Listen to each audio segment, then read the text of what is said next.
Deep beneath the forests of Lower Silesia, in what is now southwestern Poland, workers drilling into the earth in 1943 discovered something that would change the course of history. Not a bunker, not a shelter, an entire city, carved into the living rock, stretching for miles, with roads, railways, ventilation systems, electricity, and room for thousands of people. Adolf Hitler's engineers had done the impossible. And when the war ended, they vanished, taking their secrets with them. What they left behind is still down there, waiting. It was 1942, and Germany was losing. Not officially, not yet, but Hitler knew. The bombing raids on Berlin were getting worse. The Eastern Front was bleeding the Reich dry, and the Führer, for all his public bravado, was quietly terrified. He summoned Fritz Todt, his chief engineer and the man who had built the Autobahn, and gave him an order that had never been given in the history of modern warfare. Build me a world underground. Todt didn't survive long enough to see it finished. He died in a plane crash in February 1942, under circumstances that have never been fully explained. Albert Speer, Hitler's favorite architect, took over. And what Speer inherited was not a blueprint. It was a vision. A vast, secret network of underground facilities spread across occupied Poland, Germany, and Czechoslovakia, designed to keep the Nazi war machine running even if every city on the surface was reduced to ash. The project had a name, Riese, the German word for giant, and it lived up to it. The construction began in earnest in 1943, deep inside the Owl Mountains of Lower Silesia. Today that region belongs to Poland, but back then it was German territory, part of a landscape the Nazis considered perfect for their purposes. Remote, rocky, heavily forested, hidden from Allied bombers by mountains and clouds. The engineers surveyed the area and chose 7 primary construction sites. 7 separate complexes connected by tunnels, railway lines, and secret roads, all feeding into one colossal subterranean network. When complete, it would span over 200 kilometers of underground passages. It would be the largest construction project in the history of the Third Reich, and almost nobody outside Hitler's inner circle knew it existed. The labor force was not volunteers. The SS supplied the workers from the concentration camps, primarily from a sub-camp network attached to the Gross-Rosen concentration camp, one of the most brutal in the Nazi system. Tens of thousands of prisoners were brought in from across occupied Europe. Jews, Poles, Soviet POWs, political dissidents. They were worked in shifts around the clock, drilling, blasting, hauling rock, building something they would never be allowed to see completed. The mortality rate was staggering. Historians estimate that between 5,000 and 13,000 people died during the construction of Project Riese. Some from exhaustion, some from the blasting accidents that tore through the tunnels, some simply from starvation. They were expendable. The project was not. By 1944, the scale of what was being built had grown beyond even Hitler's original demands. The central piece of the network was a complex near the village of Książ, built beneath one of the most stunning castles in Central Europe.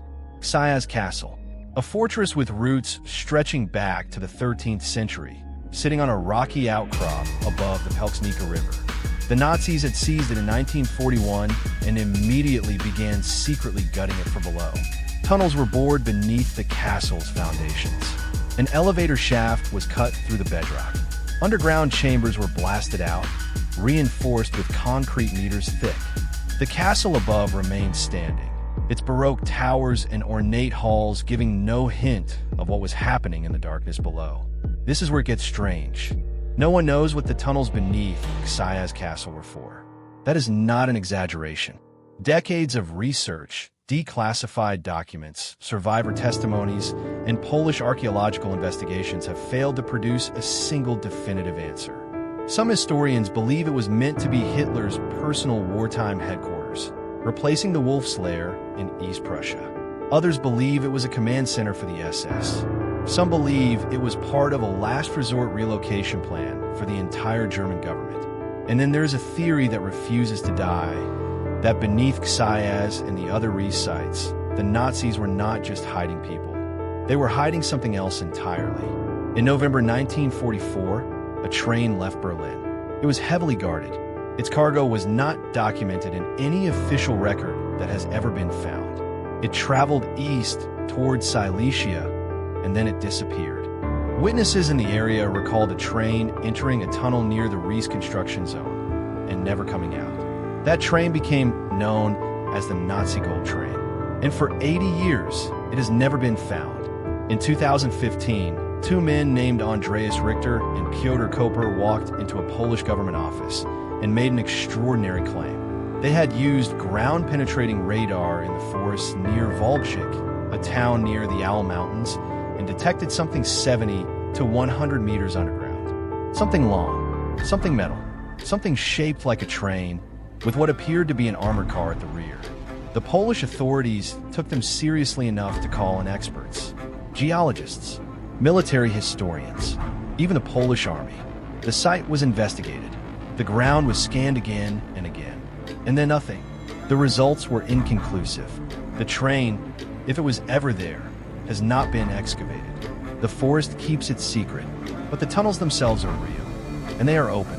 The most accessible part of Project Riese today is a site called Osoka, near the town of Glusica in southwestern Poland. Visitors can walk through more than 1.7 kilometers of completed tunnel. The passages are tall enough to drive a truck through. The walls are bare blasted rock, reinforced in places with rough concrete. The air is cold and damp and smells of stone and time. Ventilation shafts rise up through the mountain above. Storage chambers branch off the main corridors. And at certain points, the tunnel simply stops. A wall of rock, a sealed entrance, a question with no answer, because the construction was never finished. When the Soviet army swept westward in early 1945, the Germans abandoned Project Riese with catastrophic speed. The engineers left. The SS guards left. The prisoners who were still alive were force-marched away in what became known as the Death Marches, thousands dying in the snow as the Reich collapsed around them. And whoever knew what Project Riese was truly designed for, they never said. The Soviet Union occupied Silesia immediately after the war. They were not passive about it. Soviet engineers and military teams spent years exploring the tunnel networks. What they found, if anything, was never disclosed. The files from that period remain classified in Russian archives to this day. When Poland regained control of the region after the fall of communism, investigators discovered evidence that the Soviets had been inside the tunnels. Tracks marks on walls, sealed chambers that showed signs of being opened and then resealed. Someone had been looking for something. Whether they found it is unknown. The Książ Castle complex adds another layer to the mystery. Polish researchers who have studied the tunnels beneath the castle have documented chambers that were plastered and finished to a standard far beyond a basic military installation. One chamber was fitted with a ventilation system of exceptional precision. Another showed evidence of electrical installations that were removed before the Germans retreated, the cables cut, the fittings stripped. There are rooms whose purpose cannot be determined from their architecture alone. And there's an elevator shaft fully constructed that descends to a depth that has never been fully explored because the lower section is flooded. What is at the bottom of that shaft has not been seen since 1945. In 2017, a team of Polish geologists using the most advanced ground-penetrating radar available at the time conducted a survey of the areas around the known Riese tunnel entrances. They detected anomalies, cavities in the rock consistent with man-made chambers, located in areas where no tunnels are officially documented. Their report was published in an academic journal. It received almost no media coverage. The cavities have not been excavated. There are locals in the villages around the Owl Mountains who have grown up with these stories. Not the dramatic treasure hunter versions, the quieter ones. Old people who remember their parents talking about the war years, about the columns of prisoners moving through the forest at night, about sounds coming from beneath the earth, low rumbling vibrations, and the distant clanking of machinery. Sounds that continued for years, even in winter. About the night in January 1945, when everything suddenly went silent. And about the things that were found in the forests in the years afterward. Pieces of rail track in places where no railway should have been. Concrete foundations buried under decades of undergrowth. Steel doors sealed in the sides of hills that the maps showed as solid earth. The German Federal Archives hold records related to Project Riese. Not all of them are accessible. Some files were declared sensitive and restricted under post-war agreements. The Polish Institute of National Remembrance has been working for years to declassify and publish what it can. Progress is slow. The bureaucracy of history moves at its own pace. And the mountains are patient. What is certain is this. Between 1943 and 1945, tens of thousands of human beings were worked to death inside those mountains. That is not a theory. It is documented. It is the reason Project Riese exists in the moral consciousness of modern Poland as something more than a historical curiosity. Those tunnels are not just a mystery. They're a mass gravesite. The precise locations where workers were buried, the precise numbers who died, the precise identities of most of the victims, these remain unknown. The mountains swallowed them, and the mountain has not given them back. You can visit Osoka today. You can walk through the tunnels with a guide and a headlamp and stand in the cold silence 50 meters below the surface of the earth and look down a passage that stretches into darkness and try to imagine what it took to build this. What was promised here? What was planned? What was hidden? The guide will tell you what is known. It won't take long, because what is known is so much smaller than what is not.